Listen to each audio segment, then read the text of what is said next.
to see you again all. I hope you all will be fine. And for all of you, I pray that God fulfill your all dreams and give you lots of happiness. And my dear friends, every time I try my best to give you all latest news. Therefore, you are requested to sit tight on your seats and enjoy the latest news updates. Thanks, take care.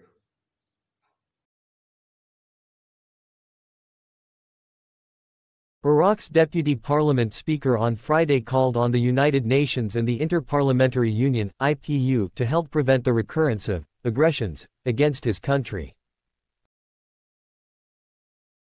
Shakhwan Abdullah, who is heading the Iraqi delegation to a parliamentary hearing at the UN headquarters in New York, said Iraq has concerns about violations of its sovereignty by neighboring countries, including Iran that recently launched missile attack on the city of Erbil.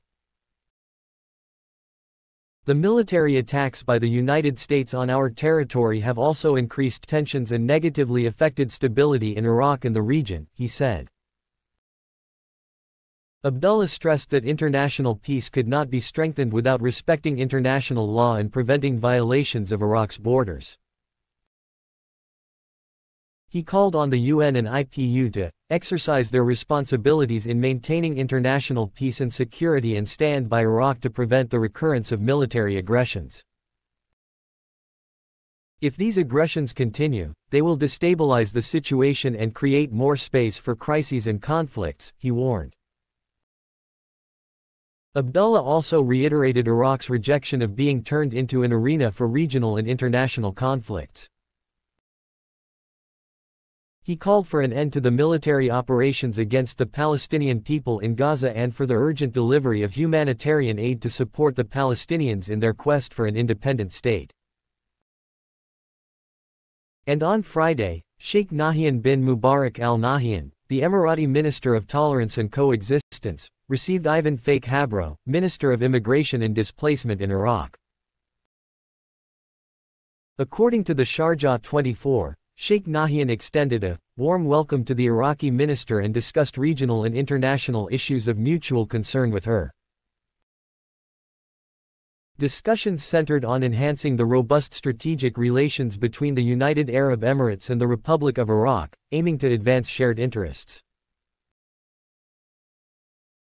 In his remarks, Sheikh Nahyan underscored the UAE's steadfast commitment to fortifying ties with nations worldwide, rooted in principles of coexistence, dialogue, peace, and human solidarity across societies and peoples. Such efforts, he stressed, are pivotal in fostering global stability and prosperity. Sheikh Nahyan highlighted the strong fraternal relations between the UAE and Iraq, reinforced by collaborative endeavors across various domains, thereby achieving prosperity and development aspirations for both nations. In turn, Minister Ivan reiterated Iraq's commitment to deepening cooperation with the UAE for mutual benefit. She lauded the UAE's initiatives in advancing peace, tolerance, and global coexistence, which serve to advance principle of human fraternity. And Iraqi Prime Minister Mohammed Shia al-Sudani is expected to pay a visit to the United States amid thorny issues, most notably the influence of militias. According to analysts, the Sudanese can be a real prime minister of a real, sovereign state if he wants to, but that will require taking risks. The Iraqi terrorist, Hezbollah brigades, announced on January 30, 2024 that it would suspend its operations against American bases in Iraq, Syria, and any other place, perhaps, in order to embarrass the Iraqi government. Following this announcement, a media agent for Iraqi Prime Minister Mohammed Shia al-Sudani said that the suspension of the attacks was due to the intensive efforts made by al-Sudani, who was working hard to rein in the militias. Michael Knights, a specialist in military and security affairs for Iraq, Iran, and the Arab Gulf states, says in a report published by the Washington Institute that, since the Sudanese is eager to achieve his ambition of making an official visit to the White House this year, perhaps in April, he has enough reasons to appear a strong person with a positive influence.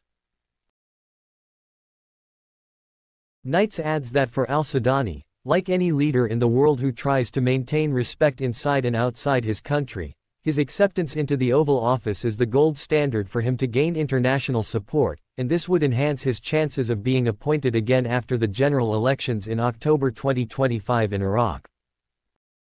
Thanks, take care.